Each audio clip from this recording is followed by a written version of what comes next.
Praise the lord. హల్లెలూయా. యేసుక్రీస్తు వారి పూజింపదగిన నామంలో మీ అందరికీ శుభాలు. బాగున్నారంతా? యేసుక్రీస్తు వారి యొక్క దివ్య కృపలో మనందరం సాగిపోవడానికి ప్రభు అనుగ్రహిస్తున్న సమయాలను బట్టి, అవకాశాలను బట్టి దేవునికి మహిమ చెల్లిస్తున్నాము. డెల్టా ప్లస్ వేరియంట్ కొంచెం స్ప్రెడ్ అవుతుందనే వార్తలు వింటున్నాము. దయచేసి దేవుని సేవకునిగా మిమ్మల్ని అందరినీ కోరుతున్నది, ఎవరి జాగ్రత్తలో వారు ఉండండి. కోవిడ్ రూల్స్ అండ్ రెగ్యులేషన్స్ పాటిస్తూ మీ కుటుంబాన్ని, మీ బిడ్డలను ప్రాముఖ్యంగా కాపాడుకోవాల్సిందిగా మనం చేస్తున్నాను.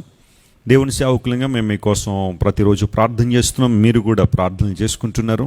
దేవుడు వీళ్ళందరినీ కాపాడాలని, భద్రపరచాలని, తన కృప ద్వారా నింపాలని మేము ఎల్లప్పుడూ కూడా దేవుని సన్నిధిలో ప్రార్థన చేస్తూ ఉన్నాం. ఈ పరిచర్య ద్వారా మీలో చాలామంది విశేషంగా దీవెన పొందుతున్న విధానాన్ని బట్టి దేవునికి మహిమ చెల్లిస్తున్నాము. John Wesley International Ministries and Christ Worship Centre ప్రాముఖ్యంగా అనేక మంది జీవితాల్లో దేవుని వాక్యపు ఉజ్జీవాన్ని తీసుకురావడానికి ప్రభు ఈ పరిచర్యను ఏర్పాటు చేసుకున్నారు. మీలో చాలామంది ప్రతి రాత్రి కొన్ని వేల కుటుంబాలు మీకు ఎన్ని పనులు ఉన్నవన్నీ ప్రక్కన పెట్టి దేవుని వాక్యం వినడానికి లైవ్లో కూర్చుని మీ గృహాల దగ్గరే దేవుని వాక్యాన్ని వింటున్నారు. చాలామంది మాటలు రాసుకుంటున్నారు. మిమ్మల్ని అందరిని బట్టి నేను చాలా ప్రభువును స్తుతిస్తున్నాను. ఇదే ఉద్యోగం, ఇదే ఉత్సాహం మీరు కడ వరకు కొనసాగించండి. దేవుని వాక్యంలో మీరు అందరూ ఎదగాలని, వాక్య సత్యాలు మీరు అందరూ కూడా తెలుసుకోవాలనేది మా ఆలోచన. మీలో ఉన్న నిరీక్షణ గురించి ఎవరైనా హేతు అడిగితే సాత్వికంతోనో సమాధానంతోనో వారికి సమాధానం చెప్పడానికి సిద్ధంగా ఉండండి అని పేతురు భక్తుడు చెప్పినట్లుగా మనందరం కూడా దేవుని వాక్య సత్యాల్లో ఎదగలిగినప్పుడు అపవాది మనల్ని మోసం చేయలేడు. దేవుని వాక్యాన్ని తెలుసుకోవడం ద్వారా స్థిరంగా మనందరం కూడా అలర్ట్గా దేవుని కొరకు మెలకువగా మనం ఉండగలం. ఈ దినాల్లో ప్రాముఖ్యంగా అబద్ధపు బోధలు చాలా ఎక్కువగా పెరుగుతున్నాయి. వాటిని గురించి కూడా మనం ధ్యానం చేయబోతున్నాం. అలాంటి వాటి నుండి మిమ్మల్ని మీరు కాపాడుకోవాలి అంటే దేవుని వాక్యాన్ని జాగ్రత్తగా చదవాలి, వినాలి. ప్రకటన 1:3 రాయబడినట్టుగా చదివిన మాటలు, విన్న మాటలు ఆచరించాలి, గైకొనాలి, అనుసరించాలి. అప్పుడు దేవుని యొక్క దివ్య ఆశీర్వాదాలు మనం పొందుకుంటాం. గత రాత్రి యేసుక్రీస్తు ప్రభు యొక్క 2వ రాకడ సూచనలలో మరొక అంశాన్ని గత రాత్రి ధ్యానం చేశాం. దానియేలు గ్రంథం 2వ అధ్యాయంలో నెబుకద్నెజరు చూసిన ఆ గొప్ప ఇమేజ్ ఏదైతే ఉందో దాని వివరాలు ఏంటి, చారిత్రాత్మక అంశాలు ఏంటి అనేది గత రాత్రి మనం చాలా స్పష్టంగా వాటి గురించి విన్నాం. మనం ఎక్కడున్నాం ఇప్పుడు, యేసు ప్రభు రాకడకు మనం ఎంత సమీపంగా ఉన్నాం అనేది గత రాత్రి మనం విన్నాం. ఈ రాత్రి మరికొన్ని సూచనలు, యేసుక్రీస్తు ప్రభు రెండోసారి రాబోతున్నారు, second coming of Jesus or the return of Christ Jesus, ఈయన అంశం మీద సూచనలు ఏంటి, ఆయన రాబోతున్నాడు అనడానికి బైబిల్ చెప్పిన సూచనలు ఎలా నెరవేరుతున్నాయి అనేది మనం ఆలోచన చేస్తున్నాం. ఈ రాత్రి కూడా ఒక 3 అంశాలని మీ ముందుకు తీసుకురావాలని కోరుతున్నాను. యూజువల్గా ఒక్కొక్క అంశం ఒక్కొక్క రోజు మనం చెప్పుకోవచ్చు, కానీ సమయం లేదు కాబట్టి నేను ఒక 30 డేస్లో ఈ ప్రకటన గ్రంథాన్ని మొత్తం ముగించాలనే ప్రయత్నంలో ఉన్నాను. కాబట్టి ఈరోజు ఒక 3 అంశాలను త్వరగా మనం ధ్యానం చేద్దాం.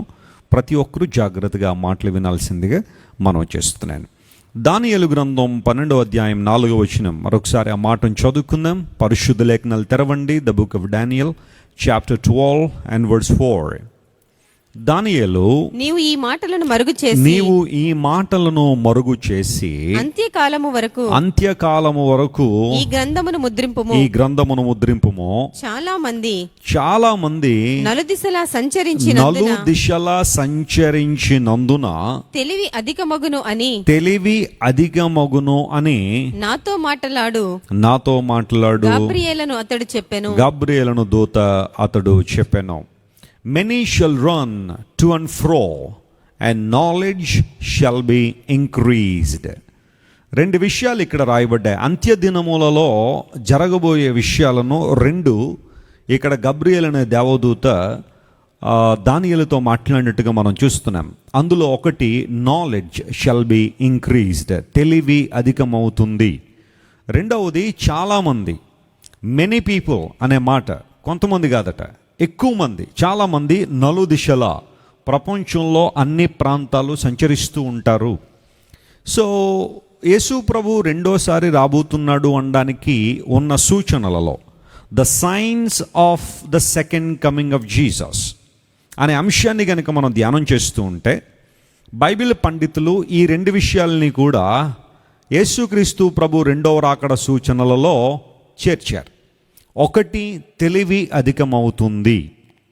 అంటే పూర్వదినాల్లో ఉన్న వాళ్ళకి తెలివి లేదా అంటే ఉంది, కానీ ఆ తెలివి అధికమవడం ద్వారా science and technology, knowledge advancement గురించి బైబిల్ ఇక్కడ తెలియచేస్తూ ఉంది. తెలివి అధికమవుతుంది, సైంటిఫిక్ నాలెడ్జ్ పెరుగుతుంది. ఇది బైబిల్ చెప్పిన ఒక సూచన. అంటే కడవరి దినాల్లో యేసు ప్రభువారు తిరిగి రాబోతున్న దినాలలో తెలివి విపరీతంగా పెరుగుతుంది, నాలెడ్జ్ ఎక్స్ప్లోజన్ అనేది జరుగుతుంది. ఇలా జరగడం వలన అవి దేనికి ఉపయోగపడతాయంటే ఒక విధానంలో నాలెడ్జ్ పెరగడం ద్వారా లేదా టెక్నాలజీ పెరగడం ద్వారా దేవుని సువార్త సాక్షార్థమై ప్రపంచం అంతా ప్రకటించబడ్డానికి సైన్స్ అండ్ టెక్నాలజీ ఉపయోగపడుతుంది. అందులో పొరపాటు ఏమీ లేదు. సో సైన్స్ అండ్ టెక్నాలజీ లేదా నాలెడ్జ్ అనేది ఒక పదునైన కత్తి లాంటిది. పదునైన కత్తిల్లో తప్పు లేదు, కానీ దాన్ని ఉపయోగించే విధానంలో కొంచెం జాగ్రత్తగా మనం ఉండాలి. మన ఇంటిలో ఒక షార్ప్ నైఫ్ ఒకటి ఉందనుకోండి, it's nothing wrong to have a sharp knife in our family. కానీ దాన్ని ఉపయోగించే విధానంలో జాగ్రత్తగా ఉండకపోతే ఇబ్బందులు వస్తాయి. ఒక పదునైన కత్తితో నిమ్మకాయలు కోసుకోవచ్చు, ఒక పదునైన కత్తితో ఉల్లిపాయలు కోసుకోవచ్చు, అదేవిధంగా మెడకాయ కూడా కొయ్యొచ్చు. ఏం కోస్తున్నావు అనేది చాలా ప్రాముఖ్యం. జ్ఞానం కూడా అలాంటిదే, తెలివి కూడా అలాంటిదే. తెలివి ఉండడం తప్పు కాదు, కానీ దాన్ని ఎలా ఉపయోగిస్తున్నావు అనేది ఆలోచన చేయాలి. సో ఎండ్ టైమ్ సైన్స్లో ఒకటి ఏంటంటే నాలెడ్జ్ షల్ బి ఇంక్రీజ్డ్. అందును బట్టి ఈ రోజున చాలామంది ప్రపంచ ప్రఖ్యాతిగాంచిన సైంటిస్టులు కానీ లేదా పరిస్థితులన్నీ కూడా అబ్జర్వ్ చేస్తున్న దేవుని సేవకులు కానీ చెబుతున్న మాట ఏంటంటే, ఈ రోజున మనం 2021 సంవత్సరంలో ఉన్నాం. అంటే మనందరం కూడా 21వ శతాబ్దంలో జీవిస్తూ ఉన్నాం. క్రీస్తు శకము 1వ శతాబ్దం నుండి 1900 వరకు ఎంత జ్ఞానమైతే ప్రపంచంలో అభివృద్ధి చెందిందో, ఎంత సైంటిఫిక్ నాలెడ్జ్ అయితే అభివృద్ధి చెందిందో, 1900 నుంచి 2000 సంవత్సరం వరకు కూడా ఆ నాలెడ్జ్ డబుల్ అయిపోయిందట. ఇది శాస్త్రవేత్తలు చెబుతున్న మాట. అంటే మొదటి శతాబ్దం నుండి 19వ శతాబ్దం వరకు, అంటే 1900 సంవత్సరాలు ఎంత జ్ఞానం అయితే ప్రపంచంలో ఉందో, 1900 నుండి 2000 వరకు ఆ జ్ఞానం డబుల్ అయిపోయిందట. అంటే రెట్టింపు అయిపోయిందట జ్ఞానం. దాదాపుగా ఈ రోజున మనం వాడుతున్న చాలా సాంకేతిక పరిజ్ఞాన వస్తువులన్నీ కూడా ఆ టైంలో కనిపెట్టబడ్డాయి, డెవలప్ చేయబడ్డాయి. విపరీతమైన జ్ఞానం డెవలప్ అయింది ఆ టైంలో. ఇప్పుడు శాస్త్రవేత్తలు చెప్పే విషయం ఏంటంటే, 2000 నుంచి ప్రతి 10 సంవత్సరాలకు ఒకసారి నాలెడ్జ్ డెవలప్ అయిపోతుందట. అంటే 1900 సంవత్సరాల కాలంలో ఎంత జ్ఞానం అయితే ఉందో అది 100 సంవత్సరాల్లో డెవలప్ అయితే, ఇప్పుడు ఈ 21వ శతాబ్దంలోకి వచ్చిన తర్వాత మనం ప్రతి 10 సంవత్సరాలకు ఒకసారి నాలెడ్జ్ డబుల్ అయిపోతుందట. పరిస్థితులను చూస్తూ ఉంటే అది అర్థమవుతూ ఉంది. ఈ రోజున చిన్నపిల్లలకి రేడియో గురించి చెప్పాలంటే వాళ్ళకి ఏమన్నా పిక్చర్స్ చూపించి చెప్పాలి, కానీ రేడియో అంటే పెద్దవాళ్ళకి అర్థం కావట్లేదు. ఎందుకంటే మన తరంలో, అంటే నా తరంలో కూడా రేడియో ఉంది. మా ఫాదర్ రేడియోలో వాక్యాలు పెడుతూ ఉండేవారు. అప్పుడు ప్రతిరోజు కూడా సాయంకాలం రేడియోలో దేవుని వాక్యం వస్తూ ఉంటే ఆ వాక్యాలు విన్నాం. మా నాన్నగారు ప్రతి మార్నింగ్ వాకింగ్ వెళ్ళేటప్పుడు ఒక పాకెట్ రేడియో ఒకటి ఆయన దగ్గర ఉంటుంది, అది పట్టుకుని ఇలా మాటలు వింటూ దేవుని వాక్యాన్ని వింటూ అప్పుడు మార్నింగ్ వచ్చే మాటలు వింటూ వాకింగ్ చేస్తుండేవారు. కానీ ఇప్పుడు రేడియోలు కనబట్టడం లేదు. మా నాన్నగారు ఉపయోగించిన ఆ రేడియోలు మా ఇంట్లో పెట్టి ఉంచాను. మా పిల్లలకి అప్పుడప్పుడు చూపిస్తూ ఉంటే, డాడీ ఏంటి డాడీ ఇదేది చాలా విచిత్రంగా ఉంది, రేడియో అమ్మ, ఇదివరకు వాడేవాళ్ళం, దీనిలో దేవుని మాటలు పాటలు వస్తూ ఉండేవని. సో ఇలా చెప్పుకుంటూ పోతా ఉంటే ఈ ప్రస్తుత తరంలో పిల్లలకి చాలా వస్తువులు వాళ్ళ గుర్తులేవు, లేదా వాటికి ఎక్స్ప్లెయిన్ చేయాలంటే మనం పిక్చర్స్లోనూ మూవీస్లోనూ లేకపోతే ఆ ఫిల్మ్స్లోనూ చూపించాల్సిన పరిస్థితి వచ్చింది. Knowledge shall be increased. కడవరి దినాల్లో జ్ఞానం బాగా పెరిగిపోద్ది. ఈ జ్ఞానం ఒక విధానంలో సువార్త ప్రకటించడానికి ఉపయోగపడుతున్నట్టుగానే మరొక విధానంలో ఈ తెలివి అనేది రాబోయే యాంటీ క్రైస్ట్, అంత్యక్రీస్తు లేదా క్రీస్తు విరోధి అనబడే వ్యక్తికి ఈ టెక్నాలజీ అంతా కూడా కొన్ని సందర్భాల్లో దోహదపడబోతుంది లేదా సహకరించబడబోతుంది. ఆ విషయాలన్నీ కూడా మనం రానున్న క్లాసెస్లో నేర్చుకుంటాం. అంటే ఒక ప్రక్కన దేవుడు తన బిడ్డలకు జ్ఞానం ఇచ్చి మంచి ఆవిష్కరణలు, మంచి మంచి పరిశోధనలు, డిస్కవరీ జరిగిస్తే వాటిని కొంతకాలం తర్వాత అపవాది ఎలా వాడుకొనబోతున్నాడు అనేది మనం ధ్యానం చేస్తాం తర్వాత క్లాసుల్లో. అయితే నాలెడ్జ్ షాల్ బి ఇంక్రీజ్డ్ అనేది బైబిల్ ప్రాఫెసీ. ఎండ్ టైమ్స్లో, కడవరి దినాల్లో జ్ఞానము విపరీతంగా పెరుగుతుంది అనే విషయాన్ని మనందరూ గుర్తించాలి. నేను మ్యాథమెటిక్స్లో పీజీ చేశాను. మ్యాథమెటిక్స్ అంటే నాకు చాలా ఇష్టం. లెక్కల్లో పీజీ చేశాను. నేను ఒకసారి యుఎస్లో ఒక 10th క్లాస్ అంటే 10th స్టాండర్డ్ చదువుతున్న అబ్బాయి మ్యాథ్స్ చేస్తూ ఉంటే వాళ్ళ ఇంట్లో ఉన్నాను, నేను గెస్ట్ కింద ఉన్నాను. మీటింగ్స్కి వెళ్ళినప్పుడు వాళ్ళ ఇంట్లో నాకు అకామిడేషన్ ఏర్పాటు చేస్తే మ్యాథ్స్ చేస్తున్నాను అంకుల్ అన్నాడు. అదే బాబు ఒకసారి అలా పొట్టరా అని చెప్పి ఆ టెక్స్ట్ బుక్ చూస్తే మనందరం కూడా డిగ్రీల్లో నేర్చుకున్న లెక్కలు ఏవైతే ఉన్నాయో వాళ్ళు 8th, 9th, 10th స్టాండర్డ్లో నేర్చేసుకుంటున్నారు. ఇప్పుడు చాలా ఆశ్చర్యం అనిపించింది. ఐఐటి ఫౌండేషన్ ఈ రోజుల్లో 7th క్లాస్ నుండి స్టార్ట్ చేసేస్తూ ఉన్నారు. ఐఐటిలో సీటు సంపాదించడానికి, ఇండియన్ ఇన్స్టిట్యూట్ ఆఫ్ టెక్నాలజీలో సీట్ సంపాదించడానికి 7వ తరగతి నుండే దానికి తగ్గ ఫౌండేషన్ అట. అందుకుగాను లక్షల ఫీజులు తీసుకుని పిల్లలకి ఐఐటి ఫౌండేషన్ నేర్పిస్తూ ఉన్నారు. అంటే ఈ రోజున పిల్లలు ఎంత నాలెడ్జ్ని డెవలప్ చేస్తున్నారో. ఈ రోజున మీరు ఒకవేళ న్యూస్ చూస్తూ ఉన్నా లేదా యూట్యూబ్లో కానీ లేదా న్యూస్ యాడ్స్ మనం చూస్తూ ఉంటే చిన్నపిల్లలకి కోడింగ్ నేర్పిస్తాం, కంప్యూటర్ కోడింగ్ చిన్నప్పుడే నేర్పిస్తామని చెప్పి చాలా ఇన్స్టిట్యూషన్స్ వచ్చేసినాయి ఈ రోజుల్లో. మీ పిల్లలు కనుక కోడింగ్ నేర్చుకుంటే, కంప్యూటర్ కోడింగ్ నేర్చుకుంటే వాళ్ళు ప్రపంచాన్ని శాసించగలరు. రానున్న రోజుల్లో మొత్తం అంతా ఇంకా కంప్యూటరైజ్డ్ వరల్డ్ అయిపోతుంది కాబట్టి, ఆల్రెడీ ఇప్పటికే అయిపోయింది, ఇంకా కూడా అయిపోతుంది కాబట్టి కోడింగ్ నేర్చుకున్నవాడే అక్షరాస్యుడు అని పిలుస్తారేమో రేపు పొద్దున. కంప్యూటర్ లేనోడిని, కంప్యూటర్ రానోడిని నిరక్షరాస్యుడు అని పిలిచేసే తరం రాబోతూ ఉంది. అందును బట్టి పిల్లలకి కోడింగ్ నేర్పించిందంటే చాలామంది తల్లిదండ్రులు 8th, 9th, 10th స్టాండర్డ్లోనే పిల్లలకి కంప్యూటర్ కోడింగ్ నేర్పించారు, which is very hard. PV Narasimha Rao గారు మన దేశానికి ఆయన ప్రధానమంత్రిగా పనిచేశారు, ఒక తెలుగు ఆయన. ఆయన మంచి కవి, చాలా భాషలు ఆయనకు వచ్చేసు, చాలా భాషలు మాట్లాడేవాడు, చాలా పుస్తకాలు రాశారు. ఆయన మన దేశానికి ప్రధానమంత్రి అయ్యారు. ఆయన గురించి నేను కొన్ని మాటలు వింటుంటే, శత జయంతి జరుగుతూ ఉంది, 100 సంవత్సరాలు ఆయన పుట్టి. సో ఆ సందర్భంలో ఆయన గురించి నేను తెలుసుకుంది ఏంటంటే, ఆయన తన 65వ ఏట కంప్యూటర్ కోడింగ్ నేర్చుకున్నాడట. ఆయన 65th ఇయర్లో. యూజువల్గా అంత సమయం అయిపోతే ఇంకేముందనైనా అంతా అయిపోయింది కదా అనుకుంటారు, కానీ he started learning coding at the age of 65. కానీ ఈరోజు విచిత్రం, 6th క్లాసు పిల్లలు కోడింగ్ నేర్చుకుంటా ఉన్నారు. ఆ యొక్క రెవల్యూషన్ అనేది, ఒక విప్లవం అనేది, సాంకేతిక విప్లవం అనేది ఎంత అద్భుతంగా ఉందో ఆలోచించండి. This is nothing but the prophecy of the Bible. పరిశుద్ధ గ్రంథం చెబుతున్న తెలివి అధికమగును అనే మాట ఒక రెండు పదాల్లో ఆ మాటని బైబిల్లో రాశారు. కానీ ఎగ్జాక్ట్గా కడవరి దినాల్లో, అంటే యేసు ప్రభు తిరిగి వచ్చే రోజుల్లో జ్ఞానము విపరీతంగా పెరుగుతుంది. ఈ రోజున మన కళ్ళారా మనం చూస్తూనే ఉన్నాం. ఒకసారి వ్యక్తిని మీరు చూడండి, బహుశా ఈ వ్యక్తి చాలామందికి తెలిసి ఉండకపోవచ్చు, కానీ ప్రపంచంలో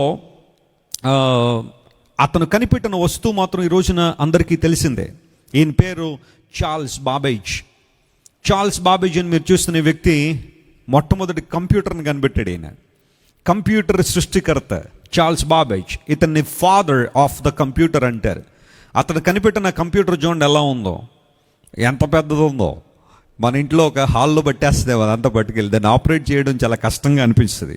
చార్ల్స్ బాబేజ్ 1791 నుంచి 1870 వరకు ఈ భూమి మీద బ్రతికాడు. అతడు ఒక మ్యాథమెటిషియన్, గణిత శాస్త్ర నిపుణుడు. ఆయన అంత మాత్రం కాకుండా ఒక మెకానికల్ ఇంజనీర్. అతను కంప్యూటింగ్ అంటే లెక్కలు వేయడం, ఫాస్ట్గా ఆ గణాంకాలు చెప్పే మెషిన్ ఏదైనా ఉంటే బాగుంటుందన్న ఆలోచనలో చాలా సంవత్సరాలు కష్టపడి ఈ మెషిన్ ఒకటి కనిపెట్టాడు. దాన్ని డిజిటల్, అతడు వాస్తవానికి కాన్సెప్ట్ తయారు చేసినప్పుడు డిజిటల్ ప్రోగ్రామబుల్ కంప్యూటర్ అనే విషయాన్ని ప్రపంచానికి పరిచయం చేసి అతడు ఆ కంప్యూటర్ని కనిపెట్టాడు. కానీ ఇప్పుడు కంప్యూటర్ అలా లేదనుకోండి, చాలా మార్పులు వచ్చేసాయి. ఈ రోజున కంప్యూటర్ అనేది ఆ టెక్నాలజీ అనేది, లేకపోతే ఆ సాఫ్ట్వేర్స్ అనేవి మనం వాడుతున్న ఫోనుల్లో కూడా మనం చూస్తూనే ఉన్నాం. ఒక్క ఫోన్, ఒక ఆండ్రాయిడ్ ఫోన్ లేదా ఒక ఐఫోన్ మన చేతిలో ఉందంటే ఆల్మోస్ట్ అన్ని పనులు ప్రపంచంలో అయిపోతూనే ఉన్నాయి. రేపొద్దు నుంచి కూరగాయలు కూడా ఫోన్లోనే కొనుక్కోవాల్సిన పరిస్థితి వచ్చేస్తుందేమో. ఫోన్లో ఒక యాప్ ఉంటుంది, ఆ యాప్ ఓపెన్ చేసి నాకు 4 కేజీలు ఉల్లిపాయలు, 3 కేజీలు బీరకాయలు అని చెప్పేస్తే మన ఇంటికి వచ్చేస్తే ఆ ప్యాకెట్. మనం ఆ తర్వాత డిజిటల్ వేలో వాళ్ళకి డబ్బులు చెల్లించేయచ్చేమో. చార్ల్స్ బాబేజ్ కంప్యూటర్ కనిపెట్టినప్పుడు లేదా ఈ ప్రోగ్రామబుల్ మెషిన్ కనిపెట్టినప్పుడు బహుశా అనుకుని ఉండకపోవచ్చు ప్రపంచం ఒక రోజున ఈ మెషిన్ మీదే డిపెండ్ అయిపోద్దని, మొత్తం ప్రపంచం అంతా ఈ మెషిన్ మీదే ఉంటుందని బహుశా అతను అనుకోకపోవచ్చు. కానీ ఈ రోజున కంప్యూటర్ లేని ప్రపంచాన్ని మనం ఊహించలేం.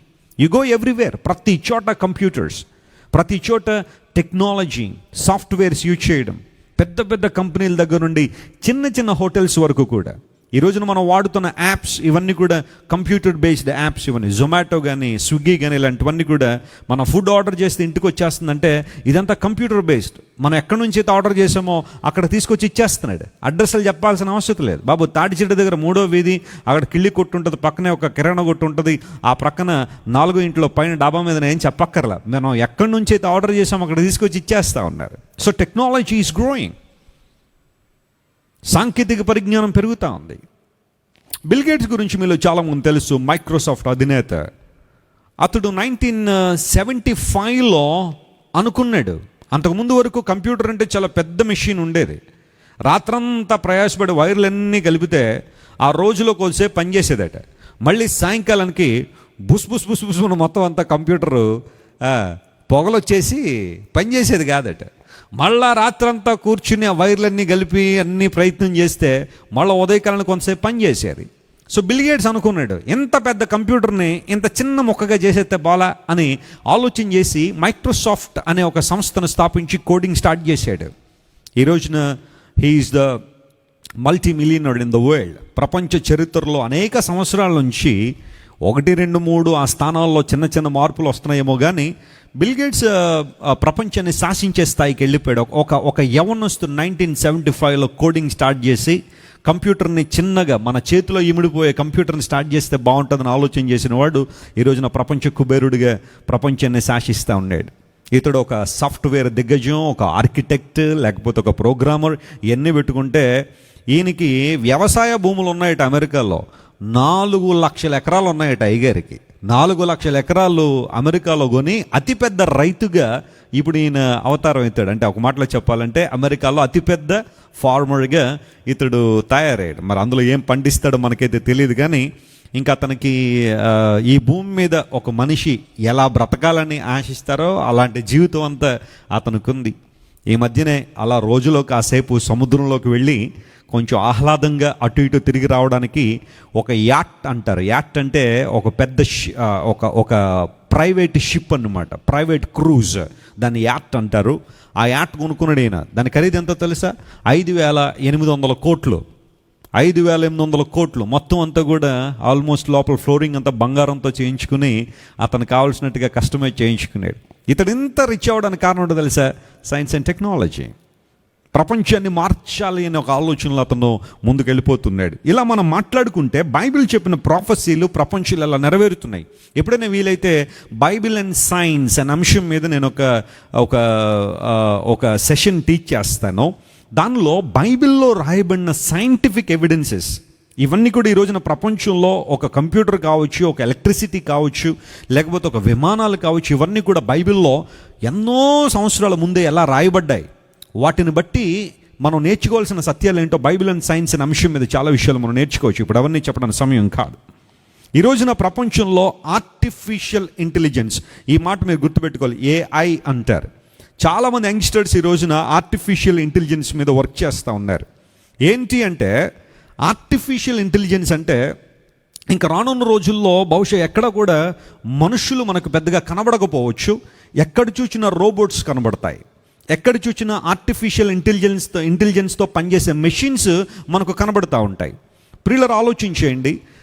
ప్రపంచంలో ఈ రోజున కొన్ని హాస్పిటల్స్లో మనం లోపలికి వెళ్ళగానే మనం రిసీవ్ చేసుకునేది రిసెప్షనిస్టులు మనుషులు లేరు. ఇప్పుడు అందరు రోబోట్లు రిసీవ్ చేసుకుంటాయి. మనం వెళ్ళగానే మన డీటెయిల్స్, మన పేరు, మనకున్న రోగం ఇవన్నీ కూడా అందులో ఎంటర్ చేసేస్తే మనలో ప్లేస్లో కూర్చోబెట్టేసిన తర్వాత అప్పుడు డాక్టర్ గారిని కలవడానికి ఇవన్నీ కూడా ఆర్టిఫిషియల్ ఇంటెలిజెన్స్ ద్వారా స్టార్ట్ అయిపోతున్నాయి.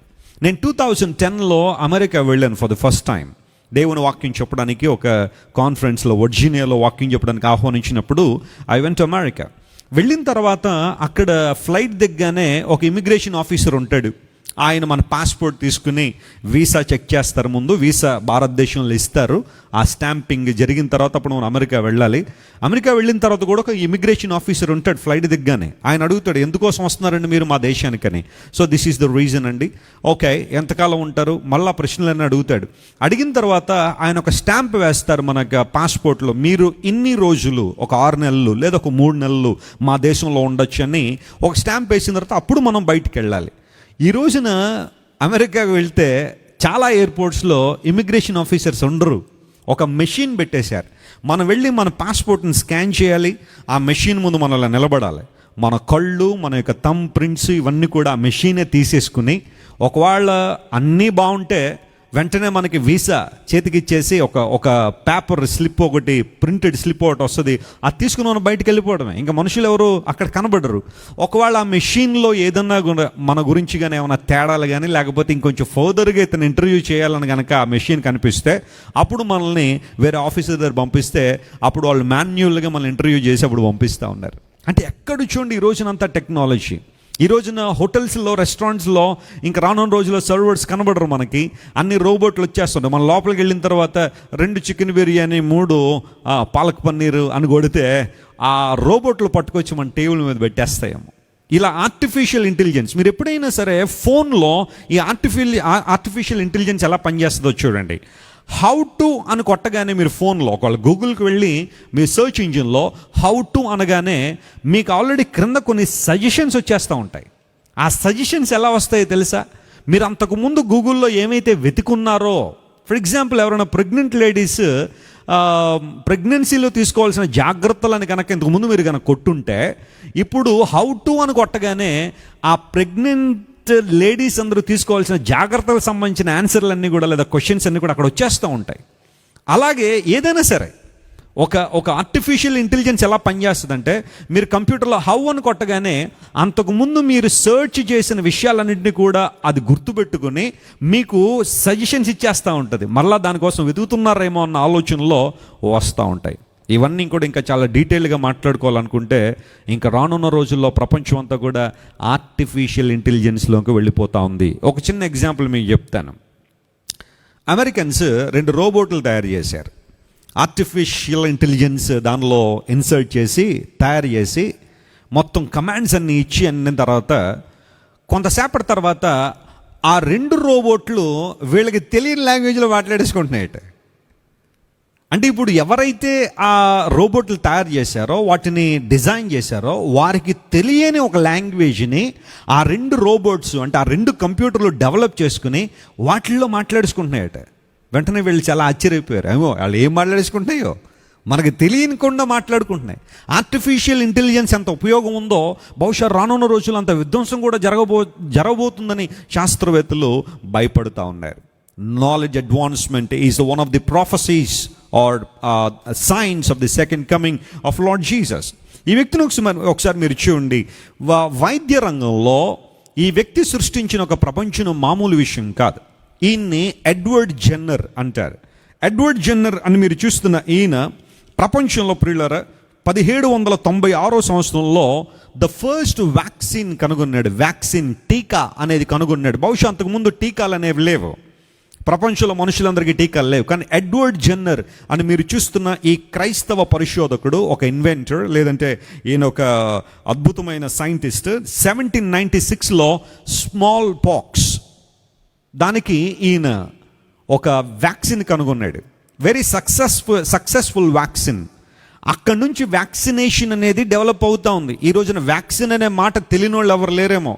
చిన్న పల్లెటూరుకి వెళ్ళిపోయినా బాబు వ్యాక్సిన్ ఎప్పుడు ఎత్తారు బాబు మాకు అని అడుగుతున్నారు అందరూ కూడా. ఎందుకంటే వ్యాక్సిన్ అనేది ఒక వ్యాధిని మన దేహంలోకి వచ్చినప్పటికీ కూడా ఒక వైరస్ కానీ, ఒక బ్యాక్టీరియా కానీ, ఒక ఫంగస్ కానీ మన బాడీలోకి వస్తే ఆ వ్యాక్సిన్ వేయించుకోవడం ద్వారా యాంటీబాడీస్ డెవలప్ అయ్యి ఆ వ్యాధితో పోరాడతాయి. అంత తీవ్రత మనకు ఉండదు. ఈ రోజున కరోనా వచ్చిన తర్వాత వ్యాక్సిన్ల గురించిన ఎక్స్పెక్టేషన్ చాలా ఎక్కువగా పెరిగిపోతుంది. ప్రపంచం అంతా వ్యాక్సిన్ వ్యాక్సిన్ వ్యాక్సిన్ అనే ఆలోచన. అయితే ఈ వ్యాక్సిన్లు 1796లోనే ఎడ్వర్డ్ జెన్నర్ కనిపెట్టాడు. ఆ తర్వాత లూయిస్ ప్యాచర్ అనబడి ఆయన కానీ, ఇంకా బెహరింగర్ అనబడి ఆయన కానీ, ఇంకా చాలామంది మంచి మంచి వ్యాక్సిన్స్ ప్రపంచంలో తీసుకొచ్చారు. వైద్య రంగంలో కూడా విప్లవాత్మకమైన మార్పులు. తెలివి అధికమవుతుంది అని బైబిల్లో రాయబడినట్టుగానే ఇటు మెడిసిన్లో కూడా విప్లవాత్మకమైన మార్పులు ప్రపంచంలో చోటు చేసుకున్నాయి. ఈ రోజున రోబోటిక్ టెక్నాలజీ సర్జరీలు చేయడానికి వాడుతూ ఉన్నారు. నానో టెక్నాలజీ సర్జరీలు చేయడానికి వాడుతున్నారు. క్యాన్సర్ వ్యాధి కనుక వస్తే చాలా ఈజీగా ట్రేస్ చేసి కీమోథెరపీ ద్వారా లేదా రేడియేషన్ ద్వారా క్యాన్సర్ని హీల్ చేయగలిగే ఆ స్థాయికి ప్రపంచం వచ్చేసిందంటే మీరు ఆలోచించేయండి టెక్నాలజీ ఎంతగా డెవలప్ అవుతుందో ఆలోచించేద్దాం. ఒకసారి ఈ మెషిన్ మీరు చూడండి, ఎవరైనా గెస్ చేయగలరా? ఇదేదో మనం రోజు అన్నం తయారు చేసుకున్న కుక్కర్లాగా ఉంది కదా, అది ఏంటదని ఆలోచన చేస్తే this was the first telephone. మనం మాట్లాడుకునే టెలిఫోన్ ఫస్ట్ టైం కనిపెట్టబడిన టెలిఫోన్. అది ఎవరు కనిపెట్టే టెలిఫోన్ తెలుసా? Alexander Graham bell. Alexander Graham bell అనే ఆయన టెలిఫోన్ కనిపెట్టాడు. దాదాపుగా 1875 సంవత్సరంలో ఆయన టెలిఫోన్ కనిపెట్టినప్పుడు చూడండి, అదేదో ఎంత ఒక ప్రపంచ వింతగా ఆయన చుట్టూ ఉన్న వాళ్ళందరూ కూడా ఇంకా ప్రపంచం మనం హయ్యెస్ట్ పాయింట్కి రీచ్ అయిపోయాం సైన్స్ అండ్ టెక్నాలజీలు అనుకుని ఉంటారు ఆ రోజున. ఆయన ఆ టెలిఫోన్లో మాట్లాడుతుంటే వాస్తవానికి ఒక లెజెండ్, ఒక చరిత్ర ఏంటంటే ఆయనకి గర్ల్ ఫ్రెండ్ ఉండేదంట. ఆమెకేమో చెవులు వినబడేవి కాదట. ఆమెకి ఈయన స్వరాన్ని వినిపించాలనే తాపత్రయంలో ఆ మిషన్ ఈ మిషన్ కనిపెడదాం అనుకున్న దానిలో టెలిఫోన్ కనిపెట్టాడు. అండ్ AT&T అనే కంపెనీకి ఇతను కో-ఫౌండర్గా ఆ టైంలో ఉన్నాడు. 1885లో ఆ కంపెనీ స్టార్ట్ అయింది. ఈ రోజున ల్యాండ్లైన్ ఫోన్లు ఎక్కడైనా ఉన్నాయండి? మన ఇళ్లలో ల్యాండ్లైన్ ఫోన్లు ఉన్నాయా? మాకు 1997లో మా ఇంటికి ల్యాండ్లైన్ ఫోన్ వస్తే నాకు ఇంకా ప్రపంచం గెలిచేసామేమో అన్నంత ఆనందం వచ్చేసింది అనేవాడు. ల్యాండ్లైన్ ఫోన్ అప్పుడు బీటెల్ ఫోన్ ఒకటి ఉండదు, white colour phone. Telephone department వారు తీసుకొచ్చి మా ఇంట్లో ఫిట్ చేసి వెళ్తే ఇంకా ప్రపంచం గెలిచేసినంత ఆనందం టెలిఫోన్ వచ్చినప్పుడు. కానీ ఈ రోజున టెలిఫోన్లు కనబట్టం లేదు, ఉన్న కనెక్షన్లన్నీ అందరూ తీసేస్తున్నారు. ఎందుకోసం అంటే మొబైల్ ఫోన్, సెల్ ఫోన్స్ అనేవి మన చేతిలోకి వచ్చేసాయి. ఆ తర్వాత ఆస్ట్రానమీలో కూడా ఒక విప్లవాత్మకమైన మార్పులు. For the first time Galileo అనబడి ఈ క్రిస్టియన్ సైంటిస్ట్, ఒక ఫిజిసిస్ట్, ఈయన ఒక ఇటాలియన్ ఆస్ట్రానమర్. ఈయన మొట్టమొదటిగా గొట్టం ఒకటి కనిపెట్టాడు. దాని గొట్టం అనకుండా కొంచెం పాలిష్గా మాట్లాడితే టెలిస్కోప్ అంటే బాగుంటుంది. అలాంటి టెలిస్కోప్ని ఈయన కనిపెట్టాడు. గలీలియో అనబడే శాస్త్రవేత్త 1564 నుండి 1642 వరకు ఈ భూమి మీద బ్రతికిన ఒక క్రిస్టియన్ సైంటిస్ట్ అయిన. అంతవరకు కూడా ఆకాశంలో ఒక 3000 నక్షత్రాలు మాత్రమే ఉండేవనుకోరు. ఎందుకంటే ఒక నేకెడ్ ఐ ఆకాశంలో 3000 నక్షత్రాలు మాత్రమే లెక్క పెట్టగలదు. కానీ ఎప్పుడైతే గలీలియో ఈ టెలిస్కోప్ని కనిపెట్టాడో వాటిలోని చూస్తూ ఉంటే సుందరమైన ప్రపంచాన్ని చూసి అందరూ ఆశ్చర్యపోయారు. అక్కడి నుంచి సైన్స్ అండ్ టెక్నాలజీలో చాలా మార్పులు అనేవి జరుగుతూ వచ్చాయి. ఈ రోజున మన దగ్గర ఉన్న టెలిస్కోపులు ఎంత పవర్ఫుల్ అంటే మన దగ్గర అంటే నా దగ్గర అనుకోకండి, ప్రపంచం దగ్గర మనుషుల దగ్గర ఉన్న టెలిస్కోప్లు, అది హబుల్ టెలిస్కోప్ అంటారు. అది ఆకాశంలో పెట్టారు తీసుకెళ్ళి. దాన్ని నాసా వాళ్ళు తీసుకెళ్ళి ఆ టెలిస్కోప్ పెడితే ఇది ఎక్కడెక్కడికో జూమ్ చేసి ఆ ఫోటోలన్నీ కూడా పంపిస్తూ ఉంటుంది. నాసా వాళ్ళు అన్ని పరిశోధనలు చేస్తూ ఉన్నారు. మన తెలుగు ఆయన నాసాలో ఒక సైంటిస్ట్ టెలిస్కోప్ డెవలప్ చేస్తున్నారు. ఆయన హ్యూస్టన్లో ఉంటారు. నేను అమెరికా వెళ్ళినప్పుడల్లా ఆయన ఏదో ఒక సందర్భంలో హ్యూస్టన్లో కలుస్తూ ఉంటాను. ఆయన పేరు డాక్టర్ ప్రేమ్ కుమార్ గారని. ఆయన మన తెలుగు సైంటిస్ట్. ఆయన నాసాలో వర్క్ చేస్తూ ఉంటారు. ఆయన చెబుతూ ఉంటారు, నేను వెళ్ళినప్పుడల్లా కొన్ని ప్రాముఖ్యమైన విషయాలు. పాస్టర్ గారు, ఇప్పుడు మేము ఒక టెలిస్కోప్ని డెవలప్ చేస్తూ ఉన్నాము, ఇన్ఫ్రారెడ్ టెలిస్కోపు.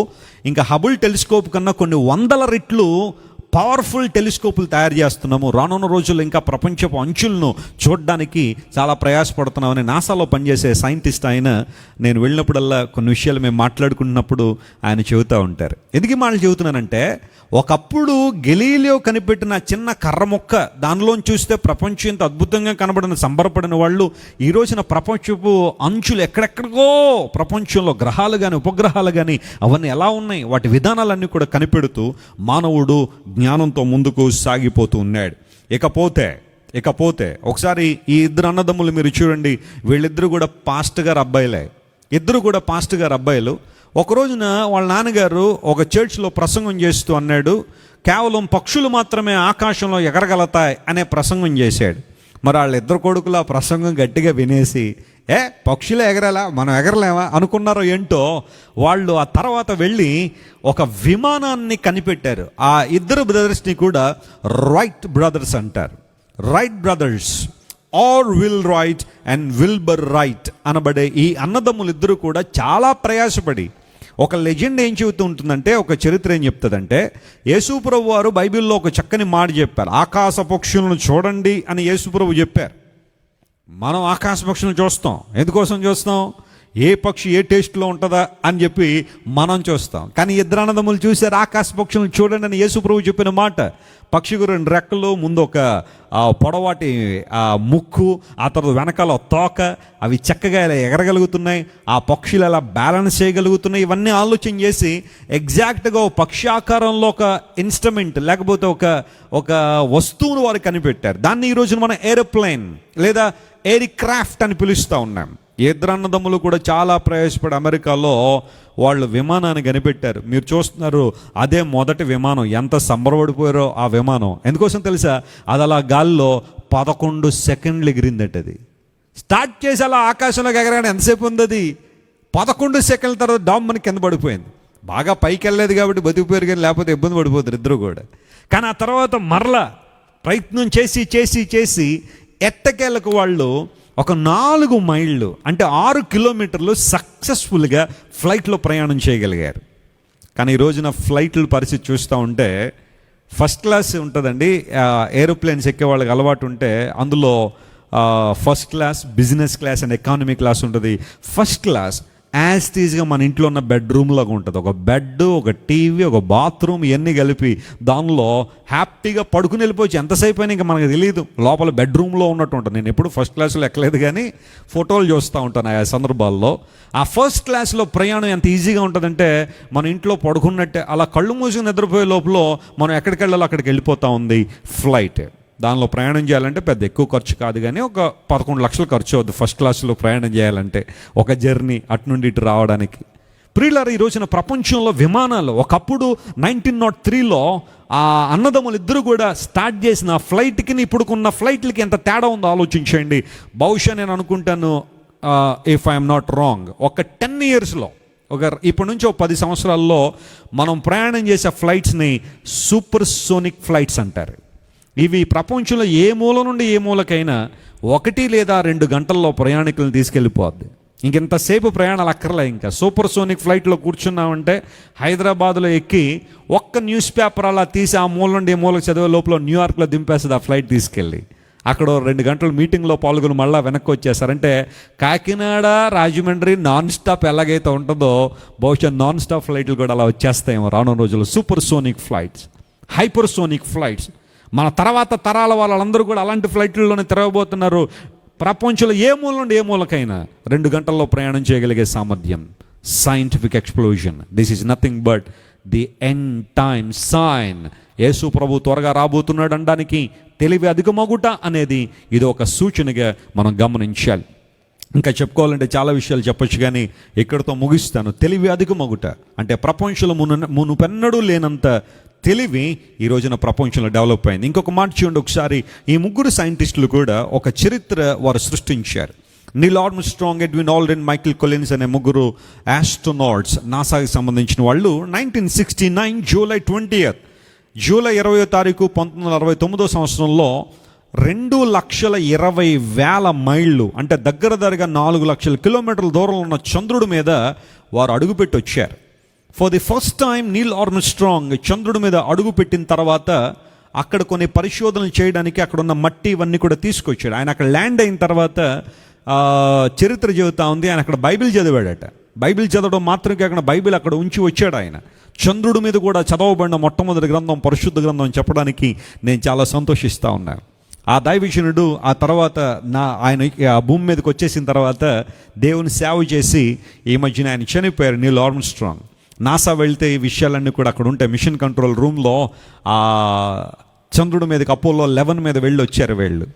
అంటే పూర్వదినాల్లో ఒక పట్టణం నుండి ఒక పట్టణానికి వెళ్ళడానికి ఎంతో ప్రయాసపడుతున్న ఆ సందర్భంలో ఈ రోజున శాస్త్రము సాంకేతిక పరిజ్ఞానం ఎంత డెవలప్ అయిందంటే 4 లక్షల కిలోమీటర్ల దూరంలో ఉన్న చంద్రుడి మీద కూడా ఈజీగా మానవుడు వెళ్ళి రాగలుగుతున్నాడంటే సైన్స్ అండ్ టెక్నాలజీ ఎంత అభివృద్ధి చెందిందో ఇదంతా కూడా యేసు ప్రభు రెండో రాకడ కొరకు సూచన. రెండవ పాయింట్ ఏంటి అంటే అదే వచనంలో డానియల్ చాప్టర్ 12:4 మనం చదివితే people shell move or travel to and fro అనే మాట అక్కడ రాయబడింది. Many people will travel. చాలామంది ప్రపంచం నలుదిశలా ఏం చేస్తారట, సంచరిస్తారు. అంటే బార్డర్స్, సరిహద్దులు తెగిపోతాయి. మొత్తం అందరూ కూడా ఆ ప్రాంతాలు ఈ ప్రాంతాలు లేక ప్రపంచం అంతా చుట్టి రాగలుగుతున్నారు అనే ఒక ప్రొఫెసీ అక్కడ రిలీజ్ చేయబడింది. బహుశా దానియేలు గ్రంథం ఈ సందర్భం రాసినప్పుడు అందరూ నవ్వుకుని ఉండొచ్చు. ఎందుకోసం అంటే మనిషి సముద్రాలు ఎలా దాటగలడు, సముద్రాలు దాటి ప్రపంచానంతా ఎలా తిరిగి రాగలడు, నలుదిశలా సంచరించాలంటే ఆ మార్గాలు ఎలా కుదురుతాయి అని చాలామంది అనుకోవచ్చు. కానీ ఈ రోజున ప్రపంచంలో ప్రియులారా అనేక మంది ఈ ప్రాంతం నుండి ఆ ప్రాంతానికి చాలా ఈజీగా ట్రావెల్ చేయడానికి ఉపయోగం జరుగుతూనే ఉంది. కొన్ని వందల సంవత్సరాల క్రితం చరిత్ర మనం వెనకకు లాగితే ఒక ప్రాంతం నుండి ఒక ప్రాంతానికి ఏమైనా వెళ్ళాలంటే ఓడ ప్రయాణంలో కొన్ని నెలల పాటు ప్రయాణం చేయాల్సి వచ్చేది. నేను చాలామంది మిషనరీల జీవిత చరిత్రలు చదువుతూ ఉంటే వాళ్ళట ఏదైనా ప్రాంతానికి ప్రయాణం చేయాలంటే 9 నెలల్లో 6 నెలల్లో సంవత్సరం పాటు ప్రయాణమే. ఇంకా ఆ తర్వాత వెళ్ళిన తర్వాత వాళ్ళ పరిచర్య విధానాలు అన్నీ చూసిన తర్వాత మళ్ళీ ఒకసారి ఇంటికి వెళ్ళొద్దాం అంటే మళ్ళీ ఎంతకాలం ప్రయాణం చేయాలి, 9 నెలల్లో. ట్రైన్ ఎక్కిన తర్వాత ఒక 2 గంటలు ఆలస్యం అయిందనుకోండి, రాజమండ్రి నుండి ట్రైన్ ఎక్కాం హైదరాబాద్ వెళ్ళాలని 2 అవర్స్ లేటుగా నడిస్తే మనకి ఎంత చికాకు వచ్చేస్తుంది, ఎంత చిరాకు వచ్చేసి ఇండియన్ రైల్వేస్ని ఎంత భయంకరంగా తిడతామో. అంటే పైకి తిట్టకపోయినా లోపల ఉన్నాం అనుకుంటాం కదా, ఇన్ని డబ్బులు తీసుకుంటున్నారు వీళ్ళు, ట్రైన్లు సకాలంలో నడపలేరా అని చెప్పి చాలా రకాలుగా మాట్లాడామను. Can you imagine a person travels 9 months to reach a place. చాలామంది మిషనరీలు ఆ 9 నెలలు 6 నెలలు ప్రయాణాల్లోనే ఏ ప్రాంతానికి వెళ్తున్నారో ఆ భాష నేర్చేసుకునేవారు వాళ్ళందరూ కూడా. కానీ ఈ రోజున అంత ప్రయాసం ఉందా ప్రయాణాలకి? నలుదిశలా ప్రజలంతా సంచారం చేస్తారు అంటే ట్రావెలింగ్ అనేది లేదా ట్రాన్స్పోర్టేషన్ అనేది చాలా ఈజీ అయిపోతుందని. మన భారతదేశంలో సైతం ఒక 100 సంవత్సరాలు క్రితం చరిత్ర వెనకకు లాగితే ఎడ్ల బండ్ల మీద ప్రయాణం చేసిన దృశ్యాలు చాలా మనకు కనబడతా ఉన్నాయి. కానీ ఈ రోజున ఎక్కడ చూడండి ట్రాన్స్పోర్టేషన్ పెరిగిపోవడం ద్వారా ఏ ప్రాంతం నుండి ఏ ప్రాంతానికైనా చాలా ఈజీగా ప్రయాణం చేయగలుగుతున్నాం. This is nothing but Bible prophecy for end time. యేసు ప్రభు తిరిగి రాబోతున్నాడు అనడానికి మరొక చక్కని ఒక ఉదాహరణ లేకపోతే ఒక ప్రాఫెసీ ఏంటంటే ప్రయాణాలు ఎక్కువ ఉంటాయి, ట్రాన్స్పోర్టేషన్లో విప్లవాత్మకమైన మార్పులు వస్తాయి అని బైబిల్ సెలవిచ్చింది. ఒకసారి ఈ వ్యక్తిని మీరు చూడండి, బహుశా చాలామందికి తెలిసి ఈయన పేరు క్రిస్టఫర్ కొలంబస్ అంటారు. ఈయన్ని క్రిస్టఫర్ కొలంబస్ అని మీరు చూస్తున్న ఈయన ఒక ఇటాలియన్ ఎక్స్ప్లోరర్ అండ్ నావిగేటర్. ప్రపంచం ఏ ఒక్కరు మర్చిపోలేని వ్యక్తి. ఇటలీ దేశానికి సంబంధించిన క్రిస్టఫర్ కొలంబస్ అమెరికాకు ఒక మార్గాన్ని ఆయన అన్వేషించి ఆఖరికి ఇక్కడ ఒక భూభాగం ఉంది, అమెరికా అనే ఒక ల్యాండ్ ఉంది అని ప్రపంచానికి తెలియజేశాడు. ఎందుకంటే ఆ రోజుల్లో ఇంకా దాని తర్వాత ఇంకా అసలు ప్రపంచమే లేదనుకున్న ఆ రోజుల్లో క్రిస్టఫర్ కొలంబస్ 4 ప్రయాణాలు చేసి ఎట్టకేలకు యూరప్ నుండి అమెరికాకు ఒక మార్గాన్ని మరియు ఆ మార్గం అవతల ఒక ల్యాండ్ ఒకటి ఉందని గుర్తుపట్టిన తర్వాత అప్పుడు చాలామంది ఇక్కడ నుంచి అమెరికాకు వెళ్ళి స్థిరపడడం ప్రారంభించి అదొక గొప్ప నేషన్గా ఇప్పుడు తయారవడానికి ఉపయోగపడింది. సో క్రిస్టఫర్ కొలంబస్ ఒక నావిగేటర్, ఒక ఎక్స్ప్లోరర్. అతడు సముద్ర మార్గాల్లో ప్రయాణం చేసుకుంటూ ఒక భూభాగం ఉందని గుర్తించాడు. అదే ఈరోజు మనం పిలుచుకుంటున్న అమెరికా. అమెరికా అనేది ఒకప్పుడు అంత జనాభా అక్కడ లేరు, కానీ ఆయా ప్రాంతాల్లోని ప్రజలందరూ వలస వెళ్ళి అక్కడ స్థిరపడి ఆ దేశాన్ని ఇప్పుడు సూపర్ పవర్ నేషన్గా వారు మార్చుకున్నారు. క్రిస్టఫర్ కొలంబస్, ఆ తర్వాత వాస్కోడి గామా. ఈ వ్యక్తి అందరికీ తెలుసు కదా, మన ఇండియన్స్ బాగా ఈయన గురించి తెలుసుకోవాలి. ఎందుకంటే ఇండియాకి సముద్ర మార్గాన్ని అన్వేషించినవాడు. ఇండియాకి సముద్ర మార్గాన్ని అన్వేషించినవాడు వాస్కోడి గామా. ఇతడు కూడా 1460 నుండి 1524 వరకు ఉన్నాడు. పోర్చుగీస్ ఎక్స్ప్లోరర్ అయిన యూరోప్ నుంచి భారతదేశానికి సముద్ర మార్గాన్ని కనిపెట్టినవాడు వాస్కోడి గామా. ఫస్ట్ టైం ఆయన 20th May 1498 సంవత్సరంలో కేరళలోని కాలికట్ అనే ప్రాంతానికి వచ్చాడు. వచ్చిన తర్వాత భారతదేశంలో అప్పటికి సుగంధ ద్రవ్యాలు, ఈ స్పైసెస్ ఇవన్నీ కూడా భారతదేశంలో ఎక్కువగా దొరుకుతున్నాయని చూసిన తర్వాత ఇప్పుడు వ్యాపార లావాదేవీలు స్టార్ట్ అయినాయి. ఒక మాటలో చెప్పాలంటే వాస్కోడి గామా సముద్ర మార్గాన్ని కనిపెట్టాడు కాబట్టి భారతదేశానికి చాలా ప్రయోజనం చేకూర్చబడింది. ఇక్కడ వస్తువులు మరొక దేశానికి, మరొక దేశం వస్తువులు ఇక్కడికి రావడానికి ఉపయోగపడింది. అంతవరకు కూడా రోడ్డువే ఉపయోగించేవారు. ఆఫ్ఘనిస్తాన్ మీదుగా అలా టర్కీ మీదుగా యూరోప్కి వెళ్ళడానికి చాలా చాలా నెలలు పట్టేశాడు. ఆ ప్రయాణాలు చాలా డేంజరస్ జర్నీస్గా ఉండేవి. కానీ సముద్ర మార్గాన్ని ఎప్పుడైతే వాస్కోడి గామా కనిపెట్టాడో ఇప్పుడు ట్రేడ్ అనేది చాలా ఈజీ అయిపోయింది. భారతదేశం దీవెన పొందడానికి వాస్కోడి గామా చాలా ప్రయత్నం చేశాడు. అతనికి సంబంధించిన ఒక షిప్, ఏ షిప్ మీద అయితే అతను ప్రయాణం చేశాడో అది రీసెంట్గా ఒమాన్ అనే దేశపు సరిహద్దుల్లో దొరికింది అన్నట్టుగా శాస్త్రవేత్తలు చెబుతుంటారు Vasco da Gama.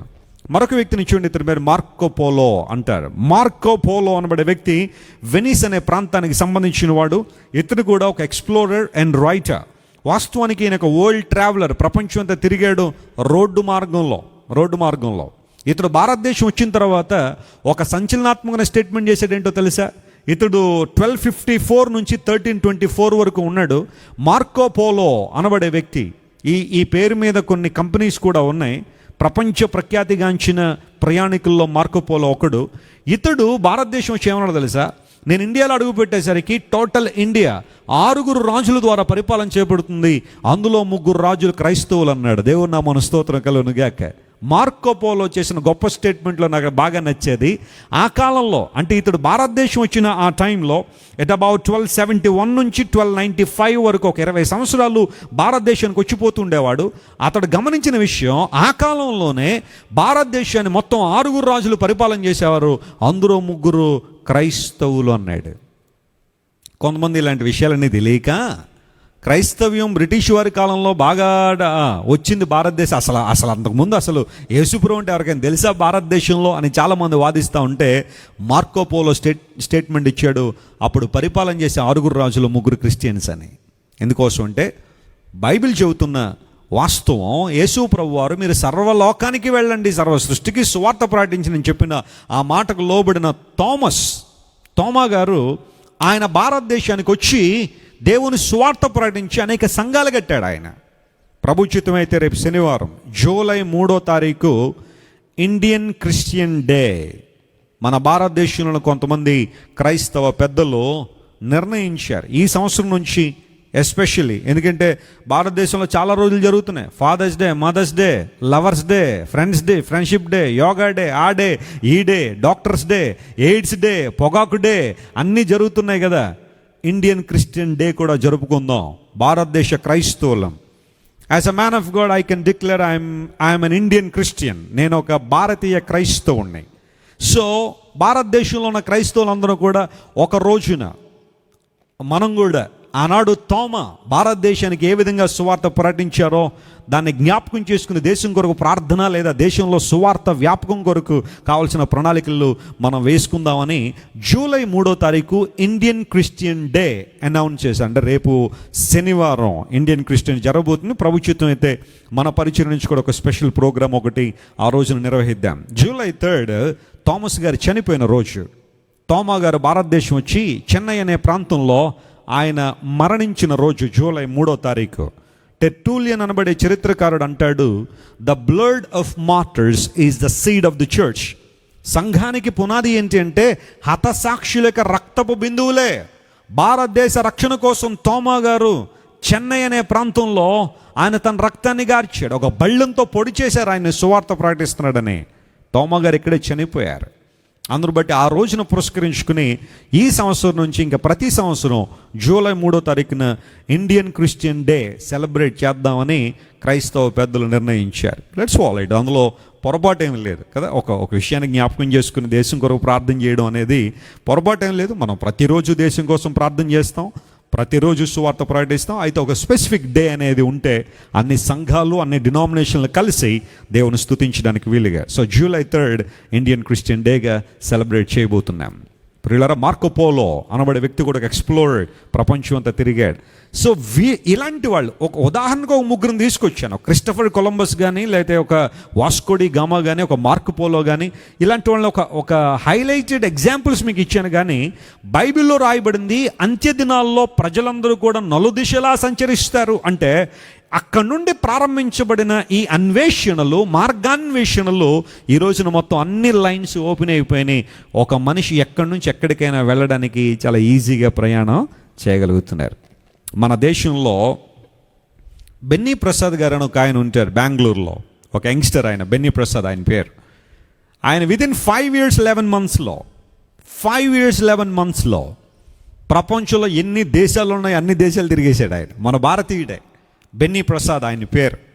Within 5 years and 11 months స్పాన్లో, ఇఫ్ ఐఎమ్ నాట్ రాంగ్, ప్రపంచంలో 253 దేశాలు ఆయన తిరిగాడు, దేవుని సువార్త ప్రకటించాడు. మన దేశానికి ఒక గర్వకారణం అని చెప్పుకోవచ్చు. Brother Benny Prasad from Bengaluru. ఆయన అనేక దేశాలు తిరిగి ఆయన ఒక కొత్త ఇన్స్ట్రుమెంట్ ఒకటి తయారు చేశాడు. గిటార్ ప్లస్ డ్రమ్ రెండు ఒక దాంట్లోనే ఉంటాయి. డ్రమ్ వాయిస్తూ గిటార్ ప్లే చేస్తూ ఉంటాడు. చాలా మంచి పాటలు, ఆ తర్వాత చాలా చక్కని గిటార్ ప్లే చేసే ఈయన. ఒకప్పుడు ఇతను అందరూ కూడా యూజ్లెస్ ఫెలో అనేవారట, ఎందుకంటే అన్సక్సెస్ఫుల్ పర్సన్. కానీ ఒక రోజున యేసు ప్రభువును అంగీకరించిన తర్వాత, ప్రభు ప్రేమను తెలుసుకున్న తర్వాత అనేక మంది దేవుని ప్రేమ చాటి చెప్పాలని ప్రపంచం అంతా తిరిగేశాడట. వితిన్ 5 years 11 months స్పాన్లో విత్ ఎ సింగిల్ పాస్పోర్ట్. 10 సంవత్సరాల వ్యాలిడిటీ ఉంటుంది. ఈయన ఒకే పాస్పోర్ట్ మీద మొత్తం ప్రపంచంలో అన్ని దేశాలు ఇంక్లూడింగ్ పాకిస్తాన్ కూడా తిరిగేసి చాలా ప్రాంతాల్లో దేవుని సువార్త ప్రకటించారు. సో ఆయన బట్టి నేను ఎల్లప్పుడూ ప్రభువును స్తుతిస్తూ ఉంటాను. చాలా మంచి సువార్త అనేక ప్రాంతాల్లో ఆయన ప్రకటిస్తూ ఉన్నారు. సో ఎందుకు ఈ మాటలు చెబుతున్నానంటే, బైబిల్ చెప్పిన ప్రాఫెసీ ప్రపంచంలో ప్రతి దేశము కూడా కనెక్ట్ అయిపోద్ది, అందరూ కూడా ప్రయాణాలు చేస్తూ ఉంటారని చెప్పిన ప్రాఫెసీ నెరవేరబడుతుంది. 3వ మాట దగ్గరికి వస్తాను చూడండి, వెరీ ఇంపార్టెంట్, చాలా జాగ్రత్తగా వినాలి. మత్తయి సువార్త 24వ అధ్యాయం దగ్గరికి రండి. Matthew chapter 24 and verse 24. మత్తయి సువార్త 24వ అధ్యాయం 24వ వచనం తీయండి ఒకసారి. యేసు ప్రభువారు స్వయంగా చెప్పిన మాట, అంత్య దినాల్లో, కడవరి దినాల్లో, అంటే యేసు ప్రభువారు రెండోసారి రాబోతున్న ఆ రోజుల్లో జరగబోయే పరిస్థితులు ఎలా ఉంటాయనేది యేసు ప్రభు తెలియచేస్తూ అన్నాడు. అబద్ధపు క్రీస్తులను, అబద్ధపు ప్రవక్తలను వచ్చి సాధ్యమైతే ఏర్పరచబడిన వారిని సైతము మోసపరచుటకై ఎలాంటి సూచక్రియలట? గొప్ప సూచక్రియలు చేస్తారట, మహత్కార్యములను కనుపరుస్తారు. కనుపరచడం అంటే మ్యాజిక్ అనమాట. కనికట్టు అంటే తెలుసు కదా, కనుపరచడం అంటే మ్యాజిక్. అది యేసు ప్రభువు చెప్పారు, కడవరి దినాల్లో మనుష్య కుమారుడు తిరిగి వచ్చి ఆ రోజుల్లో అబద్ధపు క్రీస్తులు మరియు అబద్ధ ప్రవక్తులు వచ్చి గొప్ప గొప్ప మహత్కార్యాలు చేయరట. ఏం చేస్తారట? కనుపరుస్తారట. ఇంద్రజాలికులు ఉంటారు చూడండి, ఇంద్రజాలికులు తెలుసు కదా మీకు. ఆయా సందర్భాల్లో సర్కస్లు వస్తూ ఉంటాయి ఆ ప్రాంతాలకి. ఆ సర్కస్లో ఒక మ్యాజిక్ షో అనేది వస్తూ ఉంటుంది. చిన్నప్పుడు నేను కొంచెం సరదా పడి సర్కస్కి వెళ్ళాను. వెళ్తే ఒక ఆయన మ్యాజిక్ చేస్తూ ఉన్నాడు. మ్యాజిక్ చేస్తూ ఆయన అన్నాడు, మీలో ఎవరైనా చిన్నపిల్లవాడు పైకి రండి, మీతో కూడా మ్యాజిక్ చేపిస్తానన్నాడు. చట్టుక్కున ఎగిరి స్టేజ్ ఎక్కేసాను నేను ఆ సర్కస్. చిన్నప్పుడులేండి. ఎక్కగైనా అన్నాడు, ఇప్పుడు నీ దేహంలోంచి డబ్బులు తీస్తానన్నాడు. అవునా అనుకున్నాను. వెంటనే ఆయన డబ్బా పెట్టుకున్నాడు, నా ముక్కు దగ్గర ఇలా అన్నాడు. డబ్బాలో సౌండ్ వస్తుంది కానీ ఇక్కడ నుండి కాయిన్ వస్తున్నట్టుగా ఏం తెలియట్లేదు, కానీ డబ్బాలో మాత్రం సౌండ్ వస్తుంది. చేతిలోని తీస్తున్నాడు, ఈ హెయిర్లోని తీస్తున్నాడు, చెవిలోని తీస్తున్నాడు. ఆఖరికి అవన్నీ కూడా రూపాయి కాసులు అప్పుడు ఆ డబ్బాలో వేసాడు. కనికట్టు. ఆ తర్వాత మళ్ళీ కిందకు వచ్చి ఇలా తీస్తే వస్తాయండి డబ్బులు? ఆ స్టేజ్ మీదే వస్తాయి అవి. ఎందుకంటే ఆయనకు ఒక పెద్ద కోట్ ఉంటుంది. మీరు చూడండి, ఏ ఇంద్రజాలికుడికైనా కోట్ లేకుండా మ్యాజిక్ చేయలేడు ఆయన. అది కూడా రంగురంగుల కోటు మొత్తం ఇక్కడ దాకా ఉంటుంది, కింద దాకా. మళ్ళీ ఆయన పక్కన కొంతమంది ఏజెంట్లు ఉంటారు, హెల్పర్స్ ఉంటారు. వాళ్ళు లేకపోతే ఒక్క మ్యాజిక్ జరగదు, ఎందుకంటే వాళ్ళే ఇతనికి అంతా హెల్ప్ చేసేది. అంటాడు అది పావురం మాయం చేస్తానంటాడు, అది చేస్తాను, అంతా కనికట్టే కానీ అది వాస్తవం కాదు. ఇంద్రజాలికులు ఉంటారు కొంతమంది. పిసి సర్కార్ అని ఒక ఆయన ఉండేవాడు మన దేశంలో. ఆయన కూడా చాలా గట్టిగా పాపులారిటీ ఉంది ఆయనకి మ్యాజిక్ చేయడంలో. ప్రపంచంలో చాలామంది మెజిషియన్స్ ఉన్నారు. యేసు ప్రభు క్లియర్గా చెప్పారు, మనుష్య కుమారుడు వచ్చి ఆ రోజుల్లో అబద్ధపు క్రీస్తులు వస్తారట. ప్రవక్తల గురించి మనం రేపు ఎల్లుండిలో ధ్యానం చేద్దాం, అది అలా పట్టండి. అసలు అబద్ధపు ప్రవక్తలే డేంజర్ అంటే యేసు ప్రభు చెప్పిన మాట ప్రవక్తల గురించి కాదు, అసలు అబద్ధపు ఎవరు వచ్చేస్తారట? క్రీస్తులే వచ్చేస్తారట. అంటే నేను ప్రవక్తనని చెప్పుకోవడం తర్వాత సంగతి, అది పక్కన పెట్టండి. కొంతమంది నేనే క్రీస్తును, I am Christ, I am the second coming of Christ and I am the incarnation of Christ. యేసు ప్రభు నేనే అని చెప్పేవాళ్ళు వచ్చేస్తారట. యేసు ప్రభు చాలా క్లియర్గా చెప్పారు, ఆ దినాలు అంచె దినాలుగా ఉంటాయి, నేనే క్రీస్తునని అనేక మంది వచ్చి మిమ్మల్ని ఏం చేస్తారు? మోసం చేస్తారు. దయచేసి అలాంటి వారిని మీరు నమ్మొద్దు అని యేసు ప్రభు చాలా క్లియర్గా చెప్పేశాడు. ఈ రోజున అబద్ధపు క్రీస్తుల గురించి మనం ఒక రీసెర్చ్ స్టార్ట్ చేస్తే, ఒక దైవజనుడు అన్నాడు, ఇప్పటికట ప్రపంచ చరిత్రలో అంటే మొదటి శతాబ్దం నుండి ఇప్పటి వరకు కూడా 1600 మంది నేనే క్రీస్తునని చెప్పుకుంటూ వచ్చారట. ఈ జాడ్యం మునుపటి దినాల కన్నా ఈ రోజుల్లో ఇంకా ఎక్కువైపోతుంది. నేనే క్రీస్తును, ఐఎమ్ ది క్రైస్ట్.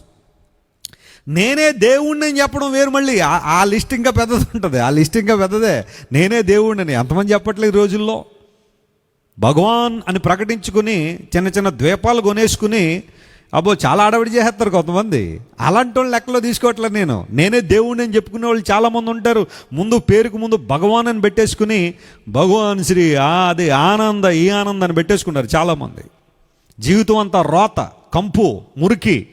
కానీ ఎక్కడికో వెళ్ళిపోయి ఆస్ట్రేలియా పక్కన ఎక్కడో ద్వీపాలు కొనేసుకుని కొత్త కరెన్సీలట, అవి చాలా ఆడవిడి జరుగుతూ ఉంది. నేను ఆ లెక్క తీట్లా. నేనే క్రీస్తునని చెప్పిన వాళ్ళు ప్రపంచంలో ఈరోజు చాలామంది ఉన్నారు. అందరినీ పరిచయం చేయను, కానీ కొంతమంది గురించి మాత్రం మీరు వినాలి, ఎందుకంటే మనం ఈ టాపిక్ టచ్ చేశాం కాబట్టి. అబద్ధపు క్రీస్తులు వస్తారని యేసు ప్రభు చెప్పారు కనుక వాళ్ళ గురించి అవుట్లైన్స్ ఇస్తాను, మీరు గమనించండి. ప్రపంచంలో ఇలాంటి ఎలా జరుగుతున్నాయో మీరు గమనించాలన్నదే నా యొక్క ఆలోచన. ఒకసారి ఈ వ్యక్తిని మీరు చూడండి. ఇతని పేరు జాన్ నికోలస్ టామ్ అనబడి ఆయన. జాన్ నికోలస్ టామ్ 1799 నుండి 1838 వరకు ఈ భూమి మీద బ్రతికాడు. ఇతను ఏమన్నాడంటే, నేనే క్రీస్తును, I'm the saviour of the world. ప్రపంచాన్ని రక్షించే రక్షకుడు నేనే. అంత మాత్రమే కాకుండా I'm the reincarnation of Jesus Christ. యేసు క్రీస్తు ప్రభు అవతారం నేను, ఆయనే మరలా పుట్టి వచ్చాడు. So I'm the second coming of Jesus అని 1834 సంవత్సరంలో చాలా ఆడావిడి చేశాడు. ఇతని పేరు జాన్ నికోలస్ టామ్ అని పిలుస్తారు. ఆఖరికి ఒక యుద్ధంలో బ్రిటిష్ సోల్జర్స్ షూట్ చేసి పడేశారు అయ్యగారిని, చచ్చిపోయాడు. బ్రిటిష్ సోల్జర్స్ షూట్ చేశారు. అతని యొక్క మూర్ఖత్వాన్ని, దుష్టత్వాన్ని బట్టి నేనే దేవుడిని అని చెప్పి అసాంఘిక కార్యక్రమాలను చేయడం ప్రారంభించారు. అసలు బైబిల్ గ్రంథంలో యేసుక్రీస్తు ప్రభువునని క్లెయిమ్ చేయడమే తప్పు. యేసు ప్రభు చెప్పారు అబద్ధ క్రీస్తులు వస్తారని. జాన్ నికోలస్ టామ్ అనబడే వ్యక్తి, ఈయన ఒక అబద్ధపు క్రీస్తుగా చరిత్రలో మిగిలాడు. ఆ తర్వాత మీరు చూస్తున్నారు, ఇతని పేరు ఆర్నాల్డ్ పాటర్ అని మీరు చూస్తున్న ఈయన 1804 నుండి 1872 వరకు ఈ భూమి మీద ఉన్నాడు. ఇతడు వాస్తవానికి లాటర్ డే సెయింట్స్ అని ఒక కల్ట్ ఉంది. Latter Day Saints, the Book of Mormon, అందులో ఇతడు ఒక ప్రీవియస్ ఫోమో లీడర్ అన్నమాట. అక్కడ నుండి బయటకు వచ్చేసి యేసు ప్రభు నాలోనికి వచ్చాడు, the spirit of Jesus entered in to my life అని చెప్పిన వాడు కొంతకాలానికి ఆ మాట కూడా మార్చేసి ఇక నేనే క్రీస్తును అని చెప్పడం ప్రారంభించాడు. ఎంత ఫన్నీగా ఉంటుందంటే, ఇతడు చచ్చిపోయే విధానం, ఒక క్లిఫ్ ఎక్కాడు ఒక రోజున. క్లిఫ్ అంటే ఒక కొండ శిఖరం అన్నమాట, కిందంత పెద్ద లోయ ఉంటుంది. ఆ కొండ శిఖరం ఎక్కి భక్తులందరినీ పిలిచి అంటే ఫాలోవర్స్ ఉంటారు కదా కొంతమంది, వాళ్ళందరూ వచ్చారు. అయ్యా ఆర్నాల్డ్ పాటర్ గారు ఏం చేయబోతున్నారండి అంటే, భక్తులారా నేను పరలోక రాజ్యానికి ఏగబోతున్నాను, పరలోక రాజ్యానికి ఆరోహణం చెందబోతున్నాను. ఆనాడు యేసు ప్రభు ఒలివల కొండ మీద నుండి ఎలా పరలోకానికి వెళ్ళిపోయాడో, మీరు ఆ సుందర ముగ్ధ మనోహరమైన దృశ్యాన్ని మీ కళ్ళతో చూసి ఆనందించండి అని చెప్పి ఆ కొండ శిఖరం నుండి అలా జంపు చేశాడు. కింద పడిపోయి తలకాయ బద్దలైపోయి కాళ్ళు చేతులన్నీ ముక్కముక్కలైపోయి చచ్చిపోయాడు. ఆ తర్వాత ఈ భక్తులందరూ అయ్యో అయ్యగారు పడిపోయారని కిందకెళ్ళి ఆ ముక్కలన్నీ పోగు చేసుకుని సమాధి చేశారు. నువ్వు యేసు ప్రభువా? ఒలివల కొండ మీద నుండి యేసు ప్రభు పైకి వెళ్ళినట్టు నువ్వు వెళ్ళి కొండ శిఖరం మీద నుండి పైకి వెళ్ళిపోతావా? ఆర్నాల్డ్ పోటర్ అని ఈయన కొండ మీద నుండి దూకేసి అంటే పైకి వెళ్ళిపోదాం అనే ఆలోచనలో పాపం చాలా దారుణంగా ఏమయ్యాడు, మృతి చెందాడు, ప్రపంచాన్ని విడిచి వెళ్ళాడు. చాలా దుఃఖకరమైన విషయం. Arnold Potter self proclaimed Christ, అబద్ధపు క్రీస్తుల్లో ఈయన రెండవ వాడు. మరొక వ్యక్తిని మీకు చూపిస్తాను చూడండి. ఇథియోపియన్ ఎంపరర్, ఇథియోపియా అనే దేశానికి సంబంధించిన ఒక చక్రవర్తి, ఇతని పేరు హెయిలీ సెలస్సీ. హెయిలీ సెలస్సీ అని మీరు చూస్తున్న ఈయన 1892 నుండి 1975 వరకు ఇథియోపియాలో బ్రతికాడు. అతడు ఒక చక్రవర్తిగా, ఒక రాజవంశానికి చెందిన వ్యక్తిగా ఉన్నాడు. బహుశా ఇతను తన లైఫ్ టైంలో నేను క్రీస్తునని చెప్పుకోలేదని కొంతమంది అంటారు. కానీ జమైకాలో 1930లో ఒక మూమెంట్ స్టార్ట్ అయింది. దాని పేరు ఏంటంటే రాస్తఫారీ మూమెంట్ అని జమైకా అనే ప్రాంతంలో స్టార్ట్ అయింది. వాళ్ళు ఏమంటారంటే ఈ హెయిలీ సెలస్సీ అనబడే వ్యక్తి యేసు ప్రభువే, ఆయనే మరలా వచ్చేసాడు భూమి మీదకి, సెకండ్ కమింగ్. యేసు ప్రభు సెకండ్ కమింగ్ అంటారు కదా, ఇగో ఈయనే యేసు ప్రభుగా వచ్చేసాడు అని హెయిలీ సెలస్సీని ఒక దేవుడిగా మార్చేసి రెవల్యూషన్ చాప్టర్ 5:5లో వధింపబడిన గొర్రెపిల్ల తిరిగి నిలబడి ఉన్నట్టు చూచితనని ఆ మాటలు ఏవైతే రాయబడ్డాయో, దావీదుకు చిగురు, యోధా గోత్రపు సింహం అని అవన్నీ ఏవైతే రాయబడి ఆ టైటిల్స్ అన్నీ ఈయనకి పెట్టేసి ఈయనే దేవుడని, క్రీస్తు అని ప్రకటించి చాలామంది పక్కదారి పట్టేశారు. ఇతడు కూడా ఒక అబద్ధపు క్రీస్తే. ఆ తర్వాత ఈయన పేరు ఇంకొక వ్యక్తిని మీకు పరిచయం చేస్తాను చూడండి. యేసు ప్రభువు లాగానే, అంటే ఫోటోల్లో ఉన్న యేసు ప్రభువు లాగానే ఒక అంగి, ఆ తర్వాత ఒక పెద్ద జుట్టు, ఇవన్నీ వేసేసుకుని ఈయన పేరు కృష్ణ వెంట. చెప్పండి, ఆయన పేరేంటి? జీవితం అంతా పెంటే, కానీ పేరు మాత్రం కృష్ణ వెంట అని పెట్టుకున్నాడు. 1911 నుంచి 1958 వరకు కాలిఫోర్నియా బేస్డ్. ఎవరైనా అమెరికా నుండి ఈ కార్యక్రమం చూస్తూ ఉంటే చాలా జాగ్రత్తగా ఉండాలి మీరు. ఎందుకంటే సెక్యులరిజాన్ని అడ్డు పెట్టుకుని అమెరికాలో ఈరోజు చాలామంది ఇలాంటి వాళ్ళు బయలుదేరారు. సెక్యులర్ కంట్రీ అమెరికా, వాళ్ళు ఏంటో సెక్యులరిజాన్ని కట్టుబడి ఉన్నారు కాబట్టి ఇలాంటి వాళ్ళు అందరూ పెరుగుతున్న పట్టించుకోవట్లేదు. కానీ ఇలాంటి వాళ్ళు ప్రపంచానికి హానికరంగా ఉన్నారు. ఇతని పేరు కృష్ణ వెంట అనబడే వ్యక్తి 1911 నుంచి 1958 వరకు తానే యేసు ప్రభువునని ప్రకటించుకున్నాడు. I'm the Christ. అండ్ యేసు ప్రభు రెండోసారి వస్తాడని బైబిల్లో ఉంది. నేనే ఆ యేసు ప్రభువునని ప్రకటించి విజ్డమ్, నాలెడ్జ్, ఫెయిత్, లవ్ అనే ఒక ఫౌండేషన్, ఒక సంస్థను స్థాపించి చాలామందిని ప్రక్కదారి పట్టించేశాడు. పాదాభివందనాలు, పాద పూజలు ఇవన్నీ చేయించుకుంటూ ఈ వ్యక్తి చాలా పాపులర్ అయ్యాడు. విస్తారమైన డబ్బు వచ్చింది. ఆ తర్వాత 1948 సంవత్సరంలో ఆయన ఒక సూసైడ్ బాంబింగ్లో అసురులు బాసాడు, చచ్చిపోయాడు. 1948లో ఆయన దగ్గర ఉన్న వాళ్ళే సూసైడ్ బాంబు పెట్టుకుని దగ్గరికి వెళ్ళి పేల్చి పడేశారు. ఎందుకోసం? అతని జీవితంలో చాలా భయంకరమైన కార్యాలు జరుగుతున్నాయి. ఒకటి, అతను పెట్టిన సంవత్సరంలో డబ్బంతా మిస్యూజ్ చేసేస్తున్నాడు సుఖాల కోసం. రెండవది, అక్రమ సంబంధాలు భయంకరంగా పెట్టుకుని ఉన్నాడట. సెల్ఫ్ ప్రొక్లైమ్డ్ క్రైస్ట్, నేనే యేసు ప్రభుని రెండోసారి వచ్చాడు అని ప్రపంచాన్ని మోసం చేసిన వ్యక్తి. ఇతని పేరు కృష్ణ వెంట. ఆ తర్వాత మరొక వ్యక్తిని మీకు పరిచయం చేస్తే ఇతని పేరు మీర్జా గులాం అహ్మద్. మీర్జా గులాం అహ్మద్ అనే ఆయన మహమ్మదీయ మతానికి చెందినవాడు. 1835 నుండి 1908 వరకు ఈ భూమి మీద బ్రతికాడు. ఈయన అహ్మదీయా అనే ఒక వింగ్, మహమ్మదీయ మతంలోనే అహ్మదీయా మహమ్మదిజం అనేది ఈయన ఒకటి స్టార్ట్ చేసాడు. ఈయన కూడా సెల్ఫ్ ప్రొక్లైమ్డ్ క్రైస్ట్. మహదీ కొరకు అందరూ వెయిట్ చేస్తున్నారు. మహమ్మదీయులు కూడా యేసు ప్రభు రెండోసారి వస్తాడని, లోకాన్ని జడ్జి చేస్తాడని వాళ్ళు కూడా నమ్ముతారు. క్రైస్తవులు కూడా యేసు ప్రభు రెండోసారి వస్తున్నాడని నమ్ముతున్నారు. కాబట్టి ఈయన మీర్జా గులాం అహ్మద్ మన భారతీయుడే. ఈయన మొదలెట్టాడు ఏంటంటే ఆ మహదీ నేనే. మహమ్మదీయులు ఎదురు చూస్తున్న మహదీ నేనే, క్రైస్తవులు ఎదురు చూస్తున్న మెస్సియా నేనే అని మొదలుపెట్టి అహ్మదీయా అని ఒక వింగ్ స్టార్ట్ చేశాడు. ఈయన గురించి చెప్పాలని చాలా విషయాలు ఉన్నాయి. కానీ ఇంకా అక్కర్లేదులేండి, అన్ని అక్కర్లేదు. కానీ ఇతను కూడా ఒక సెల్ఫ్ ప్రొక్లెయిమ్డ్ క్రైస్ట్గా, నేనే క్రీస్తునని తను తాను ప్రకటించుకున్న వ్యక్తిగా మనం ప్రపంచంలో చూస్తున్నాం. మరొక వ్యక్తిని మీరు చూడండి. ఇతను వాస్తవానికి రష్యాలో ఒక ట్రాఫిక్ పోలీస్, ఒక ట్రాఫిక్ కాప్. కొంతకాలం తర్వాత ట్రాఫిక్ పోలీస్గా ఉన్నవాడు నేనే యేసుప్రభు అని చెప్పడం మొదలెట్టాడు. ఎందుకంటే రాత్రి నాకు స్వప్నం వచ్చింది. ఆ స్వప్నంలో ప్రభు చెప్పాడు, నువ్వే యేసుప్రభు, నీకు తెలియట్లేదు, ఎంతకాలం ట్రాఫిక్ పోలీసుగా పనిచేసావు కానీ నీకు అర్థం కావట్లేదు, నువ్వే క్రీస్తువి, ఇప్పుడు నుంచి చెప్పుకో ప్రపంచానికి అని దేవుడు చెప్పాడట. ఇతని పేరు సెర్గే టొరాప్ అనబడే ఆయన ఒక రష్యన్ యంగ్స్టర్, ఒక ట్రాఫిక్ పోలీస్. యేసు ప్రభు నేనే అని చెప్పుకోవడం మొదలుపెట్టాడు. ప్రపంచాన్ని చాలా మోసం చేశాడు. 1990లో ఇతను కూడా షూట్ చేసి చంపేశారు, కాల్చి పడేశారు. ఎందుకోసం అంటే ఇంకా ఆ పేరు మీద అలా చెప్పుకుని అతను చేస్తున్న భయంకర కార్యాలను సహించక రష్యాలో షూట్ చేశారు ఈ ట్రాఫిక్ పోలీస్.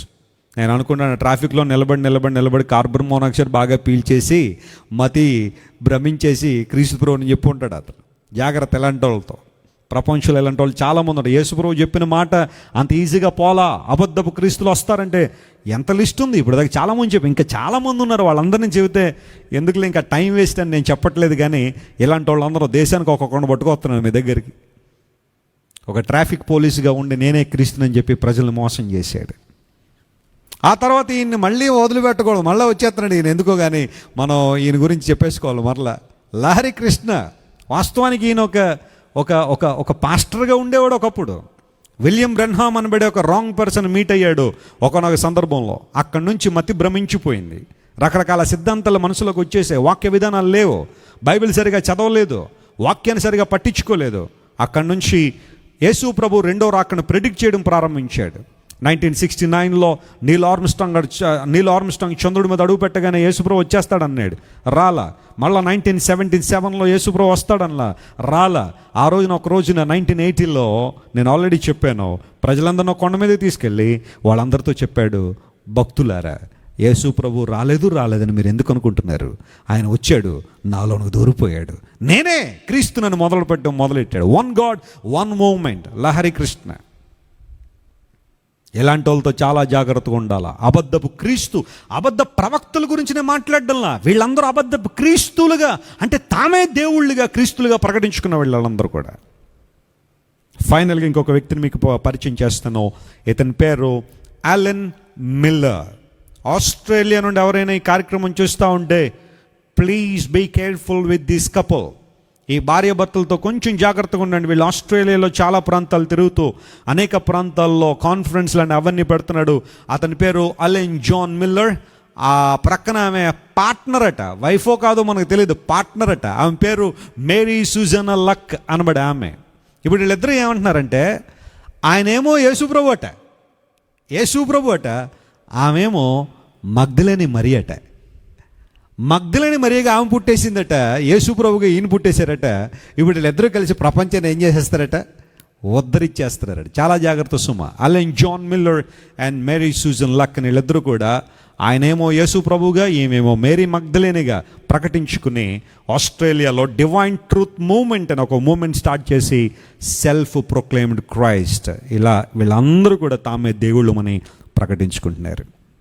ఒక జాన్ నికోలస్, ఒక ఆర్నాల్డ్ పాటర్, ఒక హైలీ సెలెస్సీ, ఒక కృష్ణ వెంట, ఒక మిర్జా గులాం అహ్మద్, ఒక సెర్జీ టొరాప్, ఒక లహరి కృష్ణ, ఒక అలెన్ జాన్ మిల్లర్. ఇంకెన్ని ఎవిడెన్స్లు కావాలా?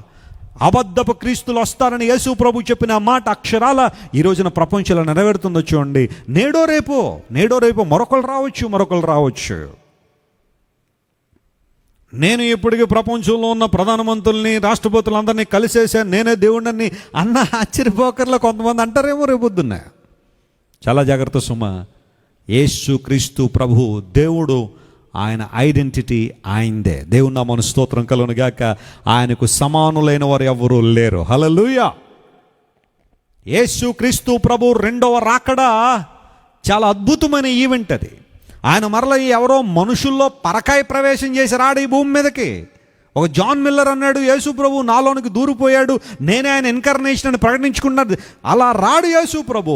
ఆయన మహిమలో ఎలాగైతే ఉన్నాడు అలాగే ఆయన రాబోతున్నాడు. దేవుని నామమున స్తోత్రం కలుగును గాక. అందును బట్టే అపోస్తలుడైన పౌలు అంటాడు, కొరింథీయులకు రాసిన మొదటి పత్రిక తీయండి ఒకసారి. ఆ మాట చెప్పి నేను ముగింపులోకి వస్తాను. కొరింథీయులకు రాసిన మొదటి పత్రిక 1వ అధ్యాయం 23వ వచనం చదువుదాం ఒకసారి. 1 Corinthians chapter 1 and verse 23. అయితే మేము సిలువ వేయబడిన క్రీస్తును, మేము ఏ క్రీస్తును ప్రకటిస్తున్నాము? సిలువ వేయబడిన అందరూ చెప్పాలా? ఏ క్రీస్తు అటైనా మేము సిలువ వేయబడిన క్రీస్తును ప్రకటించుచున్నాము. దేవుడు నామమున స్తోత్రం కలుగును గాక. we preach Christ crucified. సిలువ వేయబడిన యేసయ్య.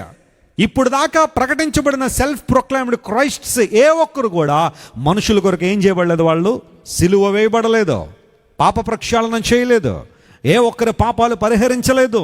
తమను తాము ప్రకటించుకున్నారంతే దేవుళ్ళమని, క్రీస్తుమని. కానీ మనం ప్రకటించే క్రీస్తు ఎవరో తెలుసా? ఆయన సిలువ వేయబడిన యేసయ్య. మనిషి పాపాల నిమిత్తం సిలువ మీద మరణించినవాడు, పాపరహితుడిగా జీవించినవాడు, పవిత్రుడు, నిర్దోషి, పాపుల్లో చేరక ప్రత్యేకంగా ఉండువాడు, ఆకాశ మండలం కంటే మిక్కిలి హెచ్చైన వాడునైనా ఇట్టి ప్రధాన యాజకుడు మన సరిపోయిన వాడని పౌలు గారు చెప్పినట్టుగా మనం ఆరాధించే దేవుడు పవిత్రమైన వాడు. హల్లెలూయా. ఆయన నిష్కల్మషుడు, పాపులలో చేరని ప్రత్యేకత కలిగిన వాడు ఆయన. Our God is unique and He is special in everything. Jesus Christ is special in His birth. Jesus is so unique in His teachings. Jesus is unique in His death or crucifixion.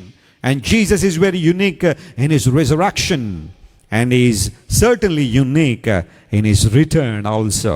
ఆయన తిరిగి రాబోతున్న విధానం కూడా చాలా ప్రభావవంతంగా, మహిమవంతంగా ఉంటుంది తప్ప ఇప్పటిదాకా ఈ సెల్ఫ్ ప్రొక్లైమ్డ్ క్రైస్ట్ వీళ్ళందరూ కూడా ఇలాంటి వాళ్ళ ద్వారా యేసు ప్రభువు రాడు.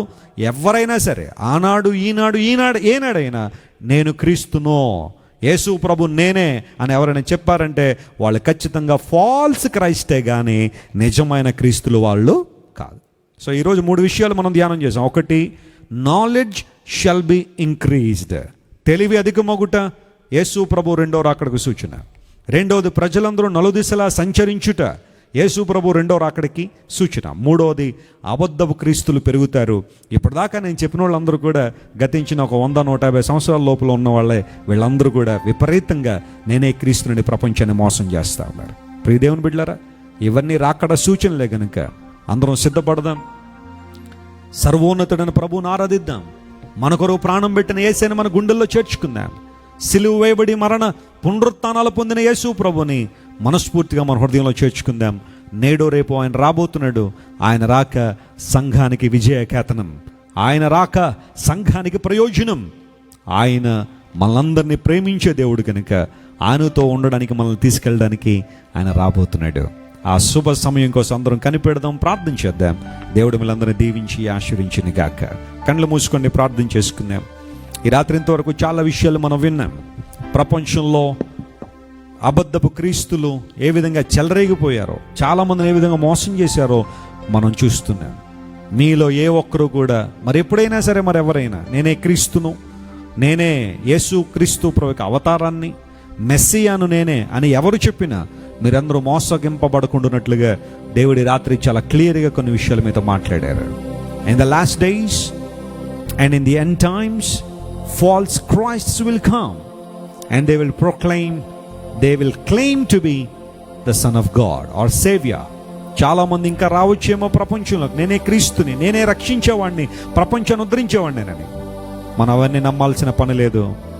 అపోస్తలుడైన పౌలు చాలా క్లియర్గా చెప్పాడు, క్రీస్తు అనే పేరు పెట్టుకునే వాళ్ళు, క్రీస్తు అని పిలిపించుకునే వాళ్ళు చాలా మంది ప్రపంచంలో ఉండొచ్చేమో, కానీ మేము ప్రకటించేది, మేము ఆరాధించేది, మేము పూజించేది, మేము గణపరిచేది సిలువ వేయబడిన యేసు, సిలువ వేయబడిన క్రీస్తు. We worship the Lord who was crucified.